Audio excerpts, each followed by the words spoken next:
अपना आवर्तबीजी पादपों में जो जनन है उसके बारे में हम पढ़ रहे थे। तो पिछले लेक्चर में हमने जो पुंकेसर थे उनसे हमने जो लघु बीजाणु थे यानी परागकण थे उनका निर्माण कर लिया था। तो थोड़ा सा उसको एक बारी वापस से रिवीजन कर लेते हैं। क्या थे? एंथर थे, और एंथर में ये क्या थे? परागकण थे। और ये परागकोश था, परागकोश के अंदर क्या थी? 2 लोब और 4 थीका थे, 4 पोस्ट थे। और इनके अंदर क्या बन रही थी? लघु बीजाणुधानी थी। और इन लघु बीजाणुधानी के अंदर ही क्या थे? जो इनकी कोशिकाएं थी लघु बीजाणु मात्र कोशिका। क्या? लघु बीजाणु मात्र कोशिका। ये क्या बना रही थी? लघु बीजाणु का निर्माण कर रही थी। एक इसमें कौन सा विभाजन हो रहा था? अर्धसूत्री विभाजन। अर्धसूत्री विभाजन। और अर्धसूत्री विभाजन के द्वारा कितनी सेल बनी थी? 4 सेल बनती है, मतलब 4 लघु बीजाणु यानी परागकणों का निर्माण हो गया था। यहां तक हमने पढ़ लिया था और उनकी व्यवस्था देख ली थी, कैसे कैसे इनकी व्यवस्था हो सकती है कि अलग अलग प्लांट्स में ये अलग अलग तरीके से हो सकता है। यहां पर जो ये लघु बीजाणु, ये क्या है? लघु बीजाणु। लघु बीजाणु को क्या बोल सकते हो आप? परागकण। परागकण बन तो गए हैं लेकिन आपस में क्या है? ये एक दूसरे से जुड़े हुए हैं। और ये जो लघु बीजाणु मात्र कोशिका है वो कैसी है? 2n है, द्विगुणित। और ये सारे के सारे क्या हैं? अगुणित है, n। यहां पर आपको दिख रहा होगा कि चारों जो लघु बीजाणु हैं वो आपस में क्या है? एक दूसरे से कनेक्टिव हैं, जुड़े हुए हैं। किसके कारण जुड़े हुए हैं? कैलोज परत के कारण। किसके कारण? कैलोज नामक परत से क्या जुड़ रहे हैं? आपस में जुड़े होते हैं। कैलोज नामक परत की वजह से ये क्या? आपस में जुड़े हुए हैं। आपस में चारों क्या हो रहे हैं? जुड़े हुए हैं। जैसे विभिन्न प्रकार के मैंने बताए थे, जैसे ये बताया था मैंने, जो अलग अलग जो व्यवस्था बताई थी लघु बीजाणु की, वो सारे के सारे आपस में जुड़े हुए थे। किसकी वजह से? कैलोज नामक परत की वजह से। लेकिन जब ये अलग कैसे होते हैं? फिर ये अलग कब होंगे? जब टेपिटम जो होता है, टेपिटम क्या होता है? लघु बीजाणुधानी के पास वाली परत क्या काम करती है? जो ये जो परागकण होते हैं इनके परिवर्धन के लिए क्या देती है? पोषण प्रदान करती है। क्योंकि सबसे पास वाली कोशिकाएं जो होती हैं उनसे ही क्या करेगा? ये पोषण लेगा कि हमें क्या दो? पोषण दो, पोषण दो। इसकी वजह से क्या होती है? टेपिटम का कार्य क्या होता है? पोषण प्रदान करना होता है। टेपिटम में एक एंजाइम रिलीज करता है जिसकी वजह से जो ये कैलोज नामक जो परत है वो क्या हो जाती है? अपघटित हो जाती है। किसकी वजह से? टेपिटम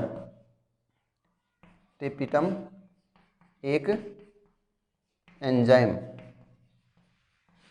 स्रावित करता है। कौन सा एंजाइम? कैलेज एंजाइम स्रावित करता है। एंजाइम की पहचान बता दी थी, आपको पता है कि एज लास्ट में जुड़ा होता है। अधिकतर एंजाइम के पीछे क्या जुड़ा होता है? एज वर्ड जुड़ा होता है। वो क्या होते हैं? एंजाइम होते हैं सारे के सारे। यहाँ पर ये क्या करेगा? इस कैलोज परत को क्या कर देगा? अपघटित कर देगा। अपघटित करने के बाद में क्या करेगा? ये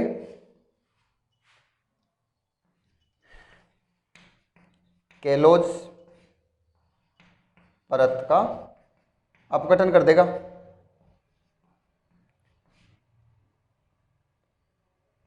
अपघटन कर देगा, तोड़ देगा। तोड़ने के बाद में ये क्या करेंगे? जो ये लघु बीजाणु है वो आपस में क्या हो जाएंगे? स्वतंत्र हो जाएंगे। अपघटित होने के बाद में क्या हो जाएंगे? लघु बीजाणु स्वतंत्र हो जाएंगे। और स्वतंत्र होने के बाद में कैसे हो जाएंगे? गोलाकार हो जाएंगे। गोलाकार। ठीक है। कैलोज परत से जुड़े हुए हैं। कैलेज एंजाइम की वजह से ये कैलेज एंजाइम क्या करेगा? कैलोज परत को अपघटित कर देगा और ये जो लघु बीजाणु वो क्या हो जाएंगे? स्वतंत्र हो जाएंगे। स्वतंत्र होने के बाद में ये कैसे हो जाएंगे? गोलाकार हो जाएंगे।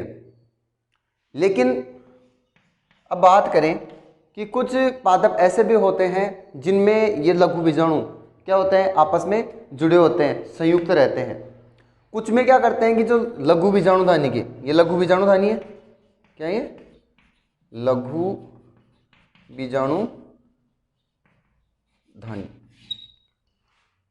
कुछ में जो लघु बीजाणुधानी में ये जो लघु बीजाणु बनते हैं, सभी लघु बीजाणु वो आपस में क्या हो जाते हैं, कनेक्ट हो जाते हैं, सभी क्या करेंगे, जुड़ जाएंगे। जुड़ जाने के बाद में एक विशेष रचना का निर्माण करते हैं, उसका नाम है पोलेनियम। इसको मिटा देता हूं।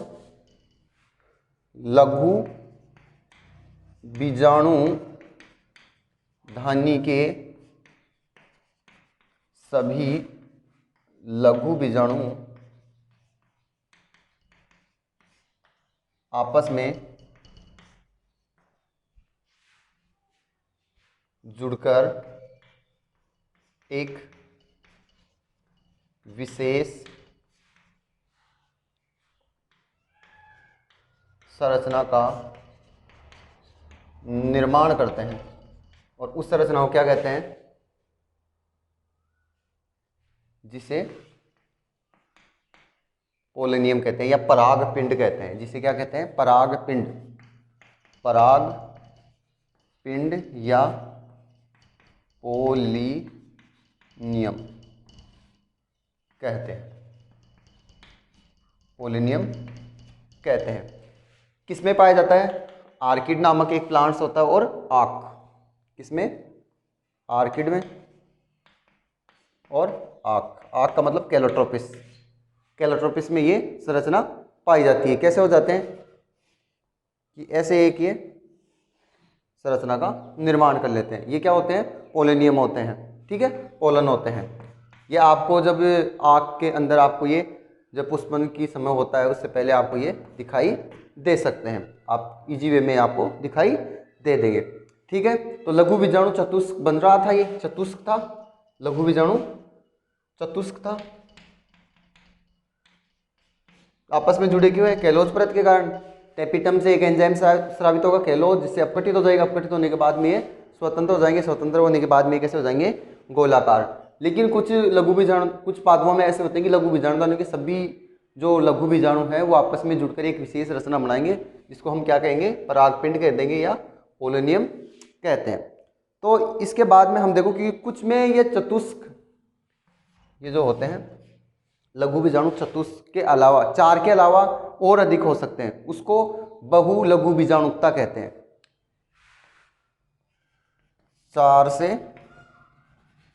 अधिक लघु बीजाणु बनना क्या कहलाता है, बहु लघु बीजाणुता, बहु लघु बीजाणुता। एग्जाम्पल के तौर पर बात करें, अमरबेल,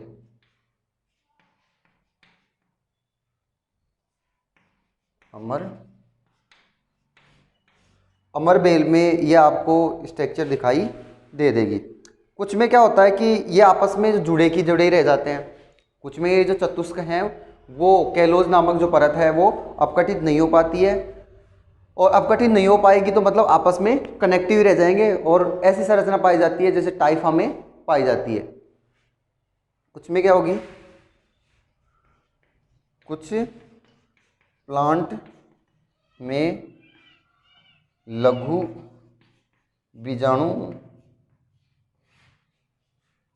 बीजाणु चतुष्क अलग नहीं होते हैं, कैसे रहते हैं, संयुक्ति रहते हैं। जैसे एग्जाम्पल के तौर पर हम लिख सकते हैं टाइफा, टाइफा हम लिख सकते हैं। टाइफा के अलावा आप ड्रोसेरा भी लिख सकते हो, टाइफा के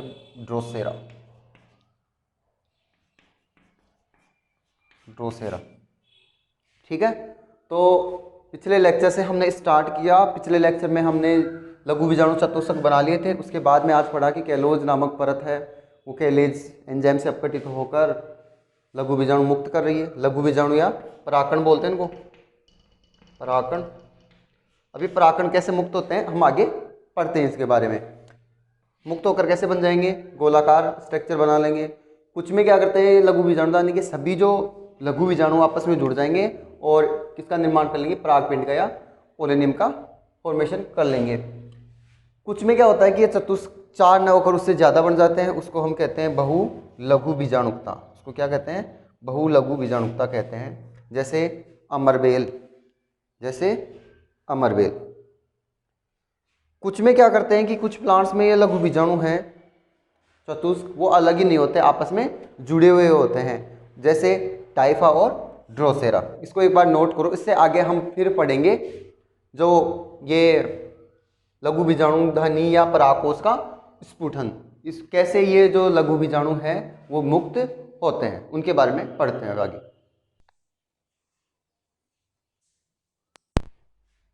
अब देखो परागकोश का स्फुटन। परागकोश कैसे स्फुटित होता है, क्योंकि परागकोश में क्या बन गए, लघु बीजाणु का निर्माण हो चुका है। होने के बाद में जो लघु बीजाणुधनी ये परागकोश था, परागकोश कैसा था, ऐसा था। चार क्या दिख रहे थे इसमें, थीका दिख रहे थे, चार कोष्ठ थे। चार कोष्ठों में यहाँ पर क्या बन गई थी, लघु बीजाणुधानी। लघु बीजाणुधानी के अंदर क्या बन चुके हैं अब,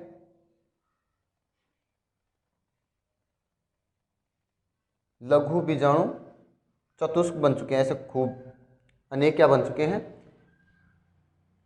लघु बीजाणु चतुष्क के रूप में बन गए हैं। उसके बाद में इसको अपघटित भी कर लिया है कि ये जब परिपक्व होंगे, मैच्योर होंगे, तो ये कैलोज नामक परत थी वो अपघटित हो जाएगी। अब इनको यहाँ पर अंदर जो पोलन बन गए हैं, या जिनको बोल सकते हैं लघु बीजाणु या परागकण बन गए हैं, अब इनको क्या करना पड़ेगा, बाहर निकालना पड़ेगा। क्या करना पड़ेगा, बाहर। तो परागकोश का स्फुटन क्या है कि जब यहाँ से परागकण इस भित्ति को फटकर, ये जो बाहर की इसकी परतें हैं, बाहर कौन सी परतें हैं, बाह्य त्वचा होगी,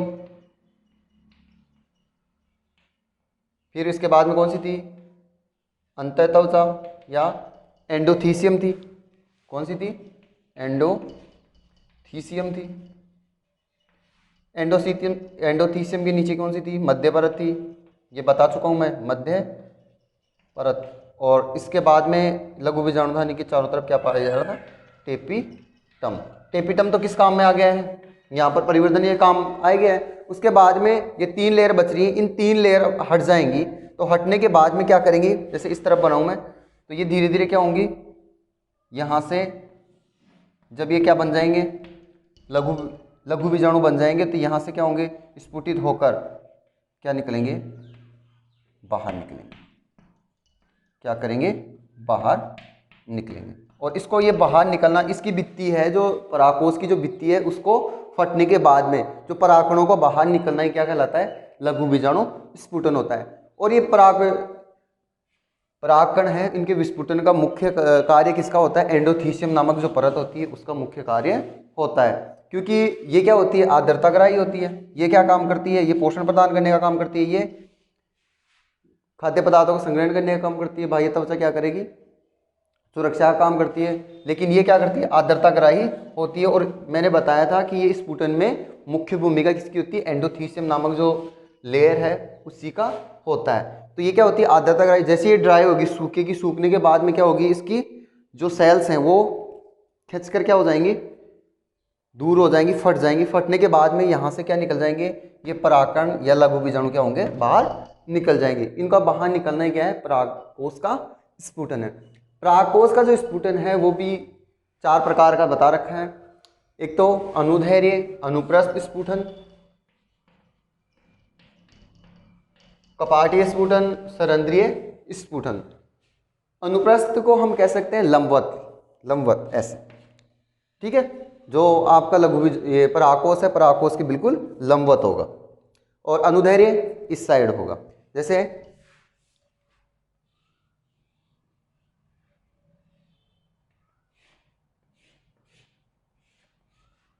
ये क्या है, परागकोश है। परागकोश में किस तरफ बटेंगे, इस तरफ हट जाएगा। ये तो क्या हो गया, लंबवत विभाजन। ये तो क्या हो गया, लंबवत स्फुटन हो गया। कौन सा हो गया, लंबवत स्फुटन हो गया। और अगर ये कैसे फटे, ऐसे फट रही है, ऐसे, तो ये कौन सा हो गया? अनुप्रस्थ। ये कौन सा हो गया? अनुप्रस्थ हो गया। ठीक है, तो अनुप्रस्थ और अनुदैर्घ्य तो एक दूसरे को हो गए। अनुदैर्घ्य में क्या होगा? लंबवत, जो पराकोश है उसका स्फुटन होगा। जो अग्र पार्श्व भाग में अनुदैर्घ्य तल पर दरार द्वारा, इसमें क्या होगी? लंबवत एक क्या बन जाएगी? दरार बन जाएगी। दरार बनने के बाद में जो लघु बीजाणुधानी में जो लघु बीजाणु बन रहे हैं वो क्या होंगे? बाहर निकल जाएंगे। और अनुदैर्घ्य जो स्फुटन है वो किस में होता है? गुड़हल में होता है, कपास में होता है, गोसियम में जो स्पीसीज होती है उसमें, और धतूरे में होता है। अनुप्रस्थ में क्या होगा? अनुप्रस्थ तल में फटेगी। अनुप्रस्थ का मतलब तल के बिल्कुल ये ऐसे। ठीक है, और एग्जाम्पल के तौर पर है तुलसी। कपाटीय स्फुटन में क्या होगा? कपाटीय स्फुटन में जो कपाट बनेंगे, कपाट कितने बनेंगे? एक बन जाएगा, दो बन जाएंगे या अधिक। और ये क्या होगा? कपाटों की तरह खुलेगा। खुलने के बाद में यहाँ पर जो पराकोश में जो पराकण बन रहे हैं वो बाहर निकलेंगे। और एग्जाम्पल के तौर पर है दालचीनी, बारबेरी। ठीक है, ये कपाटी में क्या होंगे? कपाट खुलेंगे। जो लघु बीजाणु है उसमें क्या करेंगे? कपाट ओपन होंगे। ओपन होने के बाद में ये जो पराकण है वो बाहर निकल जाएंगे। जैसे दालचीनी दे रखी है, बारबेरी दे रखी है। सहरंध्रीय नाम से ही है, इनका तो चारों के स्फुटन है वो नाम से ही दे रखा है। जैसे अनुप्रस्थ, अनुप्रस्थ तल में ये अनुदैर्घ्य, अनुप्रस्थ ऐसे आ जाएगा। कपाटीय, कपाटों का निर्माण होगा। सहरंध्रीय, रंध्रों का निर्माण होगा। यहाँ पर क्या होगा कि जो पराकोश की ऊपरी परत है, ऊपरी परत में क्या होंगे? सूक्ष्म छिद्र बन जाएंगे। और इन सूक्ष्म छिद्रों के द्वारा क्या निकलेंगे? पराकण या लघु बीजाणु बाहर निकल जाएंगे। जैसे बैंगन है, आलू है। ठीक है, इनमें जो पराकण है वो बाहर कैसे निकलेंगे? सहरंध्रीय स्फुटन के द्वारा। तो इस प्रकार क्या होता है? पराकोश के परिपक्व होने के बाद में जो लघु बीजाणु है वो बाहर निकलते हैं। इसको नोट करो। फिर इससे आगे हम पढ़ते हैं कि यहाँ पर देखो, अब आगे क्या पढ़ेंगे? देखो पॉइंट एक दूसरे से कनेक्टिव हो रहे हैं। कि यहाँ पर पहले हमने पढ़ा पुंकेसर के बारे में, पुंकेसर के बाद में लघु बीजाणुदानी, इसको काट के देखा, चार थिका थे, चार थिका में लघु बीजाणुदानी थी। लघु बीजाणुदानी के अंदर कोशिका थी, कोशिका के मात्र कोशिका क्या बन रही है? चार लघु बीजाणु का निर्माण करिए, कैसे वो पढ़े। अब लघु बीजाणु परिपक्व हो गए, परिपक्व होने के बाद में बाहर निकल गए, स्फुटित हो गए। अब जो ये जो बाहर निकला है लघु बीजाणु, वही एक कोशिका क्या कहलाएगा? वो सारे के सारे क्या कहला रहे हैं? सारे नहीं, एक एक एक मतलब कितने बने थे? चार बने थे। यहाँ पर बना देता हूँ, कितने बने थे? यहाँ ये क्या है? नरयुग्मक बन गए। और ये अब आगे पढ़ेंगे, नरयुग्मक बन गए ना, पराकण बन गए, लघु बीजाणु बन गए। तो यहाँ पर युग्मक बनने की प्रक्रिया को क्या कहते हैं? युग्मोद्भिद पीढ़ी होती है। युग्मक बनने की जो प्रक्रिया होती है वो युग्मोद्भिद। यहाँ पर नर युग्मक बन रहे हैं तो ये क्या हो गया? नर युग्मोद्भिद। अब हम पढ़ेंगे आगे नर युग्मोद्भिद के बारे में। तब तक ये परागकोश का स्फुटन एक बार नोट करो, फिर इससे आगे हम नर युग्मोद्भिद के बारे में पढ़ते हैं।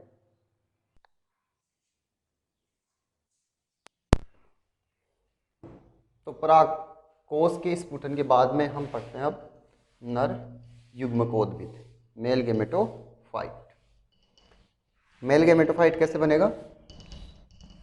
जब लघु बीजाणु किसका निर्माण कर चुके हैं? लघु बीजाणु का निर्माण हो चुका है। लघु बीजाणु में जब गेमेटोजेनेसिस होगा, यानी कि युग्मक जनन जब होगा, तो किसका निर्माण होगा? नर युग्मकोद्भिद का निर्माण होगा। हम पढ़ेंगे अब नर युग्मकोद्भिद, मेल गेमेटोफाइट। सबसे पहले बात करें कि मेल गेमेटोफाइट युग्मकोद्भिद, जो मेल गेमेटोफाइट है यानी नर युग्मकोद्भिद है, वो किसे कहेंगे? जो अंकुरित जो परागकण होता है उसे हम क्या कहते हैं? नर युग्मक कहते हैं। परिभाषा क्या लिखोगे? अंकुरित परागकण को नर युग्मक कहते हैं। नर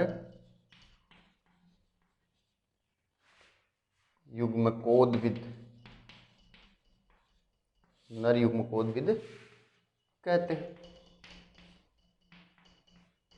नर युग्मकोद्भिद कहते हैं। अगर नर युग्मकोद्भिदीन मेल गैमेटोफाइट की अगर पहली कोशिका की बात करें, जिसकी प्रथम सेल होती है वो होती है लघु बीजाणु या परागकण। प्रथम सेल क्या हो जाएगी?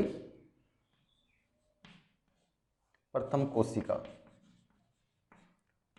फर्स्ट सेल कौन सी होगी? फर्स्ट सेल होगी इसका लघु बीजाणु या पराग कण बोल दें, क्योंकि लघु बीजाणु को हम क्या बोल रहे हैं? माइक्रोस्पोर को हम क्या बोल रहे हैं? पोलन तो बोल रहे हैं, परागकण तो बोल रहे हैं। तो यहां से अगर इसमें लघु बीजाणु में क्या होता है? ये युग्मक जनन होता है। क्या होता है? युग्मक जनन। युग्मक जनन। एक बार इसको चलो अच्छी तरह से बनाते हैं ताकि अच्छी तरह से समझ में आए। एक चार्ट के रूप में इसको बनाते हैं। प्रथम कोशिका, प्रथम कोशिका क्या होगी इसकी? लघु बीजाणु या इसको कह देंगे पराग कण। परागकण कहाँ से बन रहा है? ये आपको पता है कि लघु बीजाणु धानी में जब कोशिका थी उसमें लघु बीजाणु मात्र कोशिका, उसमें अर्धसूत्री विभाजन द्वारा किसका निर्माण हुआ है? लघु बीजाणु का निर्माण हुआ है। किसका? लघु बीजाणु मात्र कोशिका यानी एमएमसी। एमएमसी की बोलते हैं इसको। इसके द्वारा क्या बन रहा है? लघु बीजाणु बन रहा है। और कब? अर्धसूत्री विभाजन द्वारा। अर्धसूत्री विभाजन द्वारा। अब इस लघु बीजाणु में क्या होगा? युग्मक जनन होगा। युग्मक जनन होगा। और इस युग्मक जनन के बाद में किसका निर्माण होगा? नर युग्मकोद्भिद का निर्माण होगा। किसका निर्माण होगा?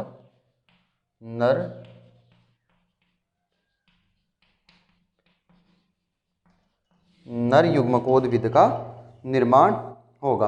अब ये नर युग्मकोद्भिद क्या होता है? परागनलिका में जाकर क्या करेगा? परागकणों को अंकुरित करेगा। अब इस नर युग्मकोद्भिद में कितनी सेल्स बनती हैं? 2 सेल्स का निर्माण करता है। कितनी सेल्स का निर्माण करता है? 2 सेल्स। 2 कोशिकाओं का निर्माण करेगा। एक तो जिसकी साइज क्या होगी? एक तो साइज में क्या होगी? आकार में क्या होगी? बड़ी होगी। और एक जो इसकी साइज है, एक जो सेल्स होगी उसकी साइज कैसी होगी? छोटी होगी। साइज कैसी होगी? छोटी होगी। एक की साइज तो बड़ी रहेगी, एक की छोटी रहेगी। जो बड़ी वाली जो कोशिका है जिसकी साइज बड़ी है उसको कहते हैं कायिक कोशिका। कायिक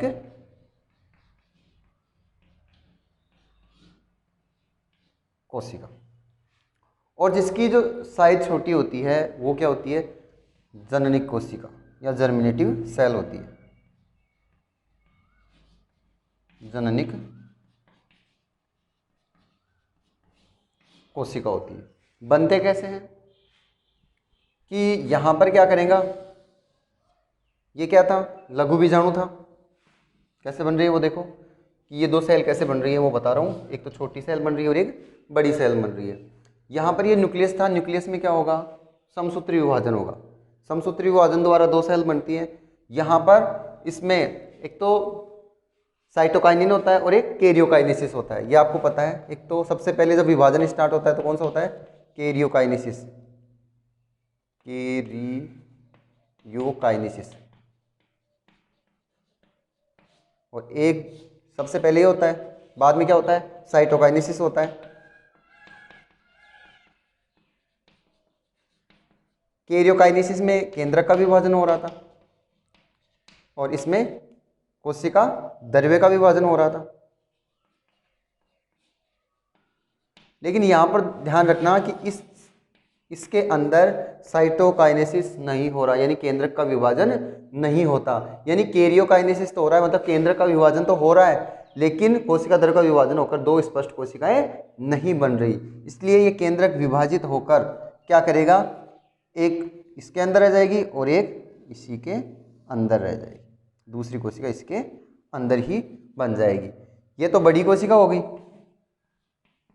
बड़ी सेल होगी। साइज में क्या हो रही है? बड़ी। और ये क्या है? छोटी सेल है। इसके बड़ी सेल के अंदर जो कोशिका द्रव्य है उसी के अंदर क्या तैरती रहती है, छोटी कोशिका तैरती रहती है। और इस छोटी कोशिका को क्या नाम दे रखा है, जननिक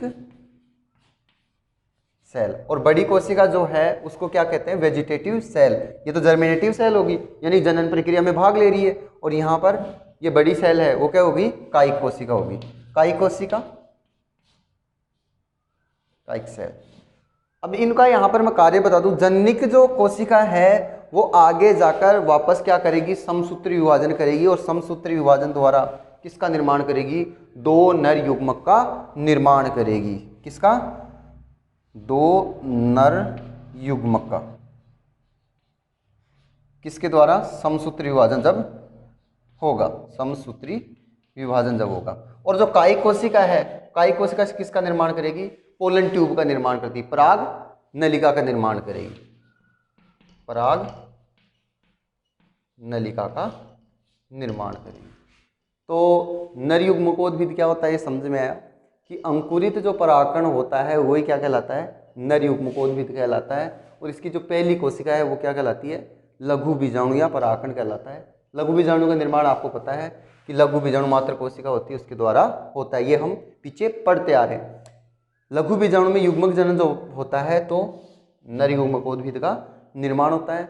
नर युग्मकोद्भिद दो प्रकार की कोशिकाओं में बढ़ जाता है, दो प्रकार की कोशिकाएं बनाता है। एक साइज में बड़ी होती है और एक छोटी होती है।